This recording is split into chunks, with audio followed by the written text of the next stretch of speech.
ইঁদুর যে কোনো মানুষের ঘুম হারাম করে দিতে পারে তা নতুন করে বলার কিছু নেই। কিন্তু তাই বলে ইঁদুর নিধন করতে ১৬ লাখ মার্কিন ডলার, যা বাংলাদেশি মুদ্রায় ১৩ কোটি টাকা খরচ করা হবে। ভাবতে অবাক লাগলেও এমনই একটি প্রকল্প হাতে নিয়েছে ফ্রান্সের রাজধানী প্যারিসের নগর কর্তৃপক্ষ। এই টাকায় কেনা হবে ইঁদুর মারার কল আর পরিচ্ছন্নতার যন্ত্রপাতি।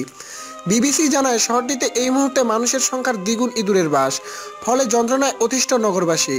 ইঁদুরের উৎপাতে অতিষ্ঠ হয়ে গত ডিসেম্বরে নগরের প্রসিদ্ধ কয়েকটি পার্ক আর বাগান বন্ধ করে দিয়েছে কর্তৃপক্ষ।